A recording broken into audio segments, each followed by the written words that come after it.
America ਵਿੱਚ ਸਿੱਖ ਬਜ਼ੁਰਗ ਤੇ ਹਮਲਾ ਕਰਨ ਵਾਲਾ ਵਿਅਕਤੀ ਗ੍ਰਿਫਤਾਰ। ਭਾਰਤ ਅਤੇ ਪਾਕਿਸਤਾਨ ਦੋਵਾਂ ਦੇਸ਼ਾਂ ਨਾਲ ਸਾਡੇ ਚੰਗੇ ਸਬੰਧ, ਅਮਰੀਕਾ ਦਾ ਬਿਆਨ। 20 ਅਗਸਤ ਤੋਂ ਜ਼ਮੀਨ ਬਚਾਓ, ਪਿੰਡ ਬਚਾਓ, ਪੰਜਾਬ ਬਚਾਓ ਮਹਾਰੈਲੀ ਦੀ ਸ਼ੁਰੂਆਤ ਕਰੇਗਾ ਕਿਸਾਨ ਮਜ਼ਦੂਰ ਮੋਰਚਾ।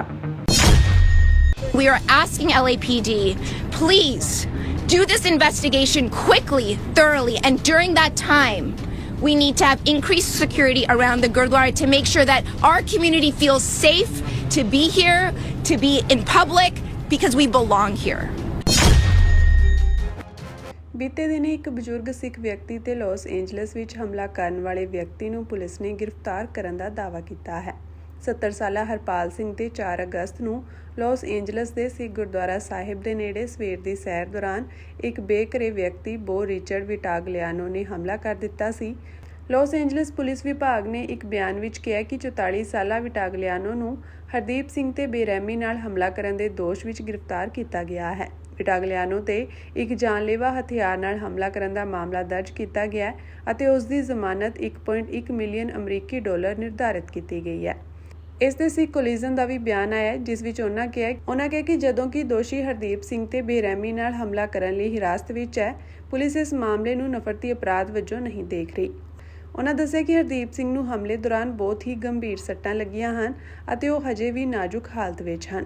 And Mr. Singh, in this moment of need, as a community, when we show up together, we can make positive change. The second thing I want to say is that I know it's been 1 week since this brutal assault happened. We do not have answers. The suspect is at large. Right. But let me tell you, today I spoke with LAPD Commander-in-Chief Jim McDonnell, and he assured me that the LAPD is leaving no stone unturned. That means, and that includes, all theories are on the table. We do not yet know what the motive was and if the motive involves hate or bias. Lastly, as the LAPD has told me, because the suspect is still at large, and again, following the pleas that we've heard from our elected officials here today, anyone out there, business owners, witnesses, the public, I am making a plea to you on behalf of Mr. Singh. If you have any information, whatever information you have, you can leave an anonymous tip. The number is 1-800-222-8477. Let it be said that this event took place one day before the 13th anniversary of the Oak Creek, Wisconsin Sikh Gurdwara massacre. The Sikh community, as we've heard from so many of our speakers here today, are one of the most targeted religious communities for hate crimes. It pains me. We don't know the answers. We don't know what has happened today, but when this happens, it absolutely rips fear throughout our community. And so we must come together and make sure that justice is served, justice is brought, and to that end we are asking LAPD, please do this investigation quickly, thoroughly, and during that time we need to have increased security around the Gurdwara to make sure that our community feels safe to be here, to be in public, because we belong here. And with that, we're going to have Dr. Randava please lead us in an ardas, a Sikh communal prayer.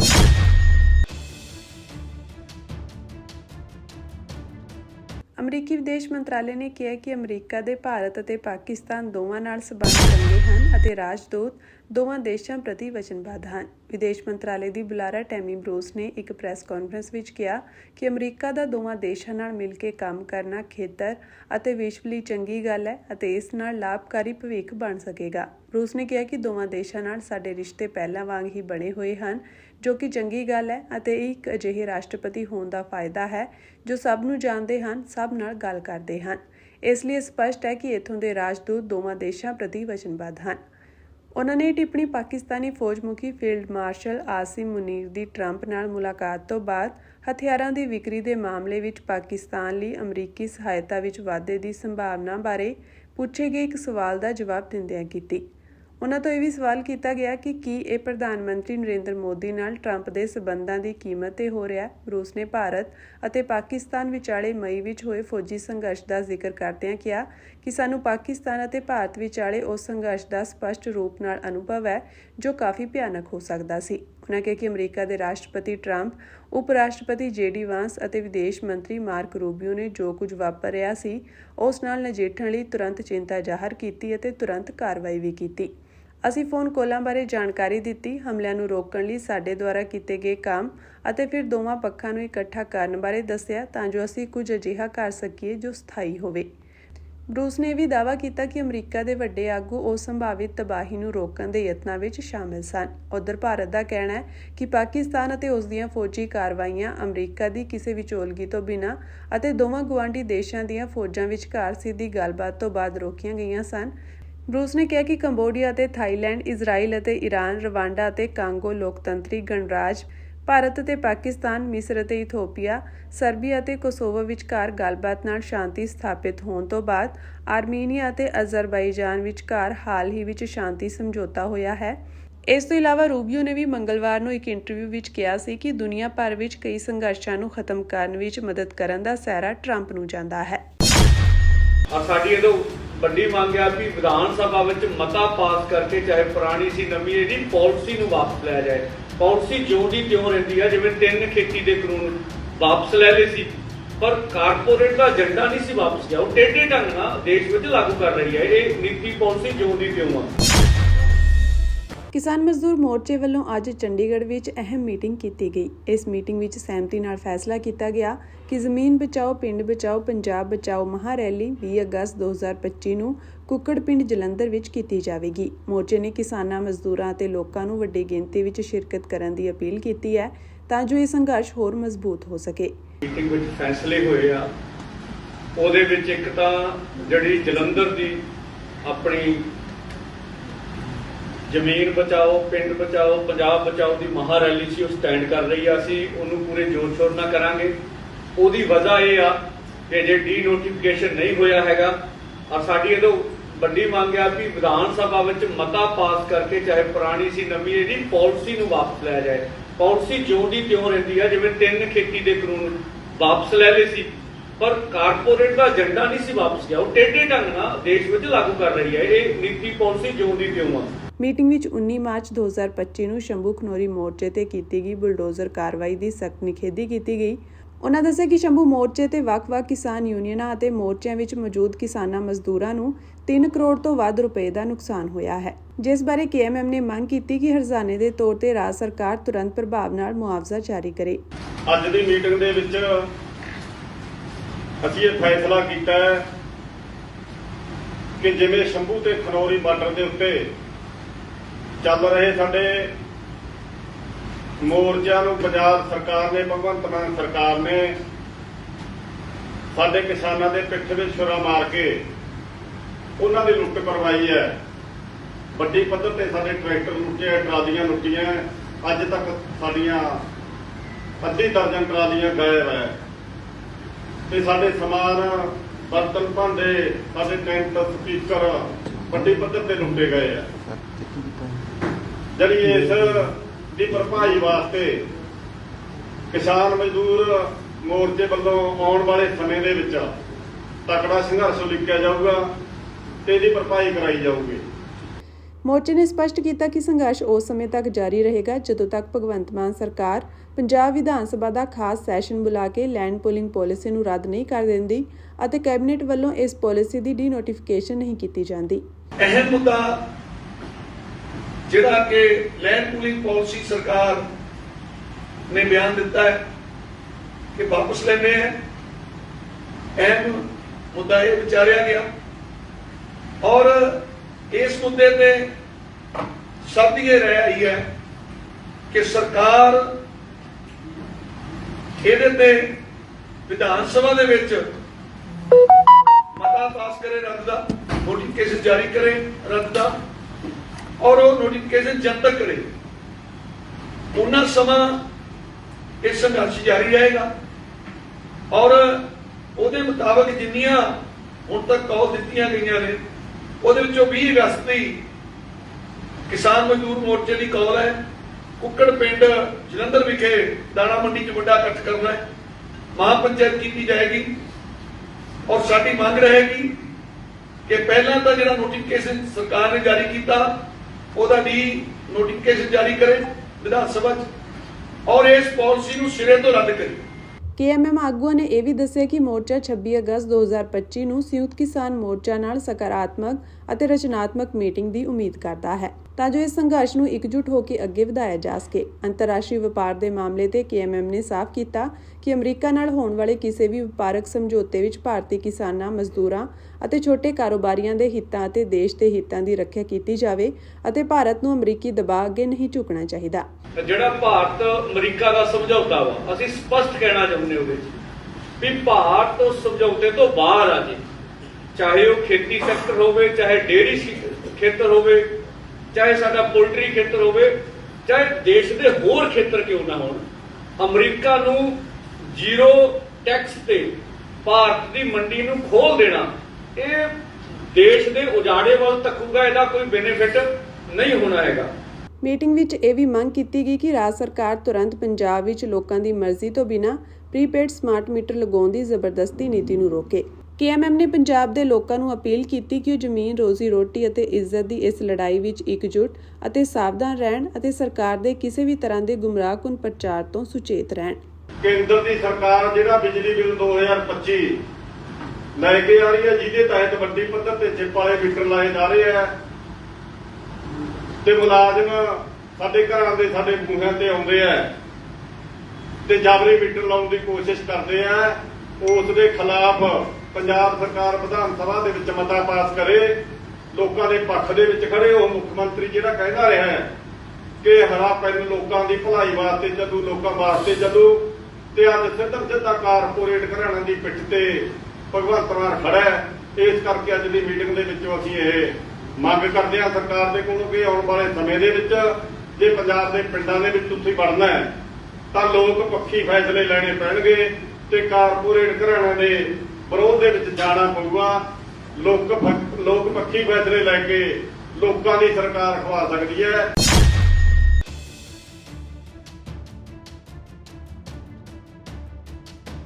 ਸ਼੍ਰੀ ਅਕਾਲ ਤਖਤ ਸਾਹਿਬ ਦੇ ਕਾਰਜਕਾਰੀ ਜਥੇਦਾਰ ਅਤੇ ਤਖਤ ਸ਼੍ਰੀ ਕੇਸਗੜ੍ਹ ਸਾਹਿਬ ਦੇ ਜਥੇਦਾਰ ਗਿਆਨੀ ਕੁਲਦੀਪ ਸਿੰਘ ਗੜਗੱਜ ਨੇ America ਵਿੱਚ California ਦੇ north Hollywood ਵਿੱਚ 70 ਸਾਲਾ ਸਿੱਖ ਸਰਦਾਰ ਹਰਪਾਲ ਸਿੰਘ ਉੱਤੇ ਗੰਭੀਰ ਨਫ਼ਰਤੀ ਹਮਲੇ ਦੀ ਕਰੜੀ ਨਿੰਦਾ ਕਰਦਿਆਂ ਕਿਹਾ ਕਿ ਲਾਸ ਏਂਜਲਸ ਪੁਲਿਸ ਡਿਪਾਰਟਮੈਂਟ ਅਤੇ ਅਮਰੀਕੀ ਜਾਂਚ ਏਜੰਸੀਆਂ ਦੋਸ਼ੀ ਵਿਅਕਤੀ ਨੂੰ ਸਖਤ ਤੇ ਮਿਸਾਲੀ ਸਜ਼ਾ ਯਕੀਨੀ ਬਣਾਉਣ।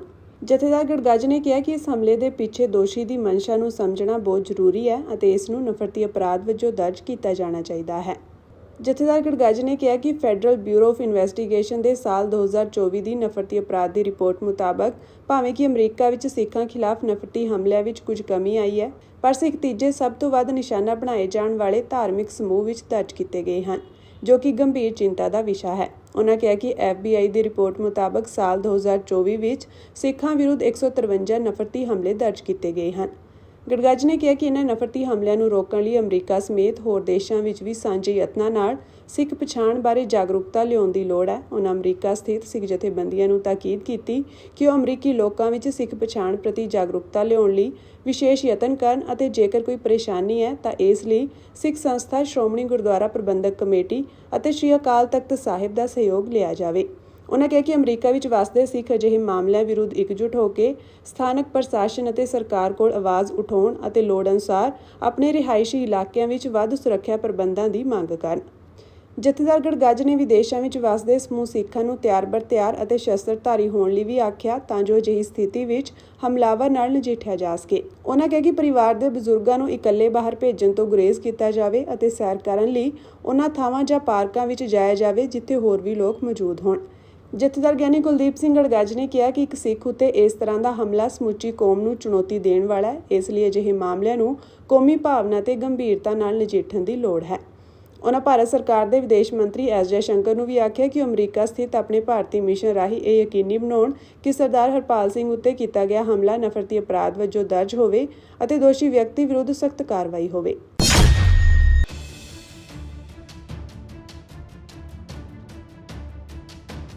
ਸ਼੍ਰੀ ਅਕਾਲ ਤਖਤ ਸਾਹਿਬ ਦੇ ਜਥੇਦਾਰ ਗਿਆਨੀ ਕੁਲਦੀਪ ਸਿੰਘ ਅੜਗਜ ਤੋਂ ਬਾਅਦ ਸ਼੍ਰੋਮਣੀ ਗੁਰਦੁਆਰਾ ਪ੍ਰਬੰਧਕ ਕਮੇਟੀ ਦੇ ਪ੍ਰਧਾਨ ਐਡਵੋਕੇਟ ਹਰਜਿੰਦਰ ਸਿੰਘ ਧਾਮੀ ਨੇ ਵੀ ਅਮਰੀਕਾ ਅੰਦਰ ਸਰਦਾਰ ਹਰਪਾਲ ਸਿੰਘ ਨਾਂ ਦੇ ਇੱਕ ਸਿੱਖ ਬਜ਼ੁਰਗ ਤੇ ਹੋਏ ਨਸਲੀ ਹਮਲੇ ਦੀ ਕਰੜੀ ਨਿੰਦਾ ਕਰਦਿਆਂ ਇਸ ਘਟਨਾ ਦੇ ਦੋਸ਼ੀਆਂ ਖਿਲਾਫ ਸਖਤ ਕਾਰਵਾਈ ਦੀ ਮੰਗ ਕੀਤੀ ਹੈ।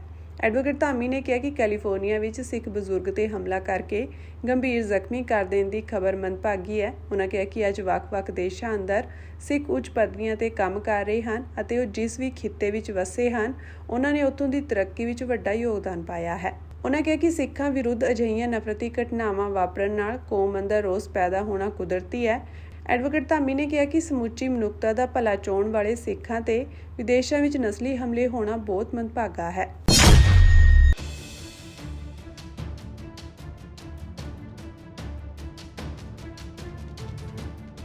ਬ੍ਰਿਟਿਸ਼ ਪ੍ਰਧਾਨ ਮੰਤਰੀ ਕੀਰ ਸਟਾਰਮਰ ਨੇ ਵਿਦੇਸ਼ੀ ਅਪਰਾਧੀਆਂ ਵਿਰੁੱਧ ਸਖਤ ਕਾਰਵਾਈ ਕੀਤੀ ਹੈ। ਸਟਾਰਮਰ ਨੇ ਪਹਿਲਾਂ ਦੇਸ਼ ਨਿਕਾਲਾ ਫਿਰ ਅਪੀਲ ਦੀ ਨੀਤੀ ਦਾ ਐਲਾਨ ਕਰ ਦਿੱਤਾ ਹੈ। ਇਸ ਦਾ ਮਤਲਬ ਹੈ ਕਿ ਹੁਣ ਪ੍ਰਵਾਸੀਆਂ ਨੂੰ ਬ੍ਰਿਟੇਨ ਵਿੱਚ ਕੋਈ ਅਪਰਾਧ ਕਰਨ ਤੇ ਤੁਰੰਤ ਉਹਨਾਂ ਦੇ ਦੇਸ਼ ਵਾਪਸ ਭੇਜ ਦਿੱਤਾ ਜਾਵੇਗਾ। ਪਹਿਲਾਂ ਇਸ ਲਈ ਅਪੀਲ ਕਰਨ ਦਾ ਸਮਾਂ ਸੀ, ਪਰ ਹੁਣ ਅਜਿਹਾ ਨਹੀਂ ਹੋਵੇਗਾ। ਹੁਣ ਉਹ ਆਪਣੇ ਦੇਸ਼ ਵਾਪਸ ਆਉਣ ਤੋਂ ਬਾਅਦ ਹੀ ਅਪੀਲ ਕਰ ਸਕਣਗੇ। ਹੁਣ ਭਾਰਤ, ਕੈਨੇਡਾ ਅਤੇ ਆਸਟ੍ਰੇਲੀਆ ਵਰਗੇ ਦੇਸ਼ਾਂ ਨੂੰ ਨਵੀਂ ਸੂਚੀ ਵਿੱਚ ਸ਼ਾਮਿਲ ਕੀਤਾ ਗਿਆ ਹੈ, ਪਰ ਪਾਕਿਸਤਾਨ ਨੂੰ ਬਾਹਰ ਰੱਖਿਆ ਗਿਆ ਹੈ। ਗ੍ਰਹਿ ਮੰਤਰੀ ਓਵੇਟ ਕੂਪਰ ਦਾ ਕਹਿਣਾ ਹੈ ਕਿ ਅਸੀਂ ਆਪਣੇ ਕਾਨੂੰਨਾਂ ਦੀ ਦੁਰਵਰਤੋਂ ਨਹੀਂ ਹੋਣ ਦੇਵਾਂਗੇ। ਅਪੀਲ ਦੇ ਨਾਮ ਤੇ ਅਪਰਾਧੀ ਮਹੀਨਿਆਂ ਅਤੇ ਸਾਲਾਂ ਤੱਕ ਇੱਥੇ ਨਹੀਂ ਰਹਿ ਸਕਦੇ। ਪਹਿਲਾਂ ਡਿਪੋਰਟ ਫਿਰ ਅਪੀਲ ਨੀਤੀ ਦੇ ਤਹਿਤ ਸ਼ਾਮਿਲ ਕੀਤੇ ਗਏ ਦੇਸ਼ Nigeria, Estonia, Finland, Albania, Belize, Mauritius, Tanzania ਅਤੇ ਕੋਸੋਵੋ ਹਨ। ਹੁਣ ਨਵੀਂ ਸੂਚੀ ਵਿੱਚ Bharat, Australia, Indonesia, Canada, Bulgaria ਵਰਗੇ ਮਹੱਤਵਪੂਰਨ ਦੇਸ਼ ਵੀ ਸ਼ਾਮਿਲ ਹਨ। ਇਸ ਤੋਂ ਇਲਾਵਾ ਗੁਆਨਾ, ਕੀਨੀਆ, ਲਾਤਵੀਆ ਨੂੰ ਵੀ ਸ਼ਾਮਿਲ ਕੀਤਾ ਗਿਆ ਹੈ। ਬ੍ਰਿਟੇਨ ਦੀਆਂ ਜੇਲ੍ਹਾਂ ਇਸ ਸਮੇਂ 100% ਸਮਰਥਨ ਨਾਲ ਚੱਲ ਰਹੀਆਂ ਹਨ। ਇੱਥੋਂ ਦੀਆਂ ਜੇਲ੍ਹਾਂ ਵਿੱਚ ਇਸ ਸਮੇਂ 10,772 ਵਿਦੇਸ਼ੀ ਕੈਦੀ ਹਨ। ਇਹਨਾਂ ਵਿੱਚ 320 ਭਾਰਤੀ ਵੀ ਸ਼ਾਮਿਲ ਹਨ।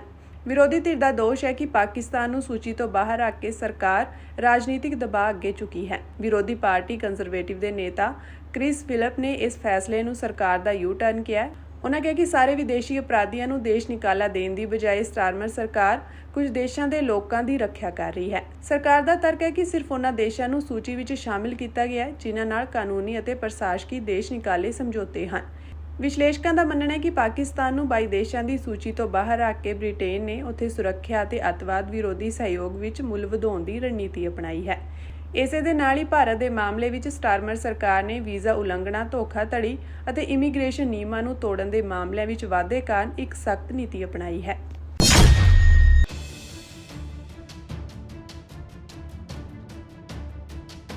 ਭਾਖੜਾ ਤੇ ਨੰਗਲ ਡੈਮ ਦੀ ਸੁਰੱਖਿਆ ਲਈ ਤਾਇਨਾਤ ਕੀਤੀ ਜਾ ਰਹੀ CISF ਦੇ ਉੱਚ ਅਧਿਕਾਰੀਆਂ ਨੇ ਨੰਗਲ ਦਾ 2 ਦਿਨਾਂ ਦਾ ਦੌਰਾ ਕੀਤਾ ਹੈ। ਕੇਂਦਰੀ ਬਲਾਂ ਦੇ ਅਧਿਕਾਰੀਆਂ ਨੇ BBMB ਦੇ ਅਧਿਕਾਰੀਆਂ ਨਾਲ 2 ਦਿਨ ਮੀਟਿੰਗ ਵੀ ਕੀਤੀ।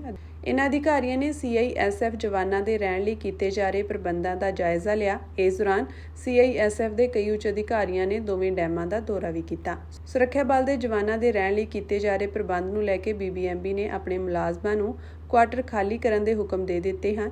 BBMB ਵਿਭਾਗ ਵੱਲੋਂ ਕੁਆਟਰਾਂ ਦੀ ਮੁਰੰਮਤ ਲਈ ਟੈਂਡਰ ਵੀ ਪਾਸ ਕਰਵਾਏ ਗਏ ਹਨ। ਕੇਂਦਰੀ ਬਲਾਂ ਦੇ ਅਧਿਕਾਰੀਆਂ ਨੇ ਦੱਸਿਆ ਕਿ 31 ਅਗਸਤ ਨੂੰ CISF ਭਾਖੜਾ ਤੇ ਨੰਗਲ ਡੈਮ ਤੇ ਤਾਇਨਾਤ ਕਰ ਦਿੱਤੀ ਜਾਵੇਗੀ। BBMB ਵਿਭਾਗ ਦੇ ਐਕਸ਼ਨ ਸੁਰਿੰਦਰ ਧੀਮਾਨ ਨੇ ਦੱਸਿਆ ਕਿ CISF ਦੀ 296 ਜਵਾਨਾਂ ਦੀ ਬਟਾਲੀਅਨ ਨੰਗਲ ਵਿੱਚ ਪਹੁੰਚੇਗੀ ਅਤੇ ਉਹਨਾਂ ਦੇ ਰਹਿਣ ਲਈ ਵੀ ਪ੍ਰਬੰਧ ਕੀਤਾ ਗਿਆ ਹੈ। ਦੱਸਣਯੋਗ ਹੈ ਕਿ ਪੰਜਾਬ ਸਰਕਾਰ ਡੈਮਾਂ ਤੇ ਕੇਂਦਰੀ ਬਲਾਂ ਨੂੰ ਲਗਾਉਣ ਦਾ ਲਗਾਤਾਰ ਵਿਰੋਧ ਕਰ ਰਹੀ ਹੈ। ਸੂਤਰਾਂ ਮੁਤਾਬਕ ਪੰਜਾਬ ਸਰਕਾਰ ਵੱਲੋਂ ਇਸ ਦੇ ਵਿਰੋਧ ਵਿੱਚ ਕੋਈ ਕਾਰਵਾਈ ਵੀ ਕੀਤੀ ਜਾ ਸਕਦੀ ਹੈ। ਇਹ ਗੱਲ ਸੁਣ ਕੇ ਤਾਂ ਚੰਗੀ ਲੱਗਦੀ ਹੈ ਕਿ ਕਾਨੂੰਨ ਨੇ ਇੱਕ ਨਤੀਜ ਕਿਨਾਰਾ ਦੇ ਬਾਰੇ ਵਿੱਚ ਬੜਾ ਵੱਡਾ ਸੰਗਿਆਨ ਲਿਆ, ਪਰ ਕੀ ਜਿਹੜਾ ਸਾਡਾ ਲਾਂਭਾ ਵਾ ਸਿੱਖਾਂ ਦਾ ਕਿ ਦੇਸ਼ ਦੇ ਅੰਦਰ ਸਿੱਖਾਂ ਲਈ ਵੱਖਰਾ ਕਾਨੂੰਨ ਆ? ਕਿੰਨੇ ਬੰਦੀ ਸਿੰਘ ਜਿਹੜੇ ਆ ਆਪਣੀਆਂ ਜਿਹੜੀਆਂ ਉਮਰਾਂ ਜਿਹੜੀਆਂ ਜੇਲ੍ਹਾਂ ਦੇ ਸਲਾਖਾਂ ਪਿੱਛੇ ਕਹਿੰਦੇ ਆ ਬਤਾ ਰਹੇ ਨੇ।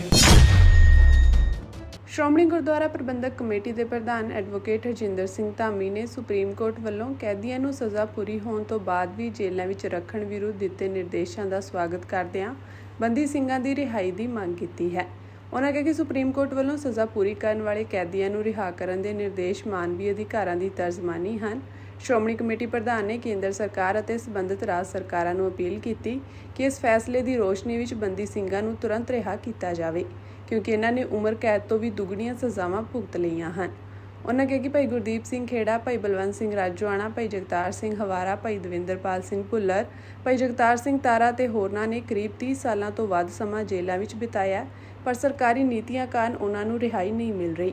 ਉਹਨਾਂ ਕਿਹਾ ਕਿ ਇਹ ਨਾ ਸਿਰਫ ਮਨੁੱਖੀ ਅਧਿਕਾਰਾਂ ਅਤੇ ਸੰਵਿਧਾਨ ਦੀ ਘੋਰ ਉਲੰਘਣਾ ਹੈ, ਬਲਕਿ ਸਿੱਖ ਭਾਵਨਾਵਾਂ ਨਾਲ ਵੀ ਬੇਇਨਸਾਫੀ ਹੈ, ਜਿਸ ਨਾਲ ਪੰਜਾਬ ਅਤੇ ਸਿੱਖ ਭਾਈਚਾਰੇ ਵਿੱਚ ਰੋਸ ਵੱਧ ਰਿਹਾ ਹੈ।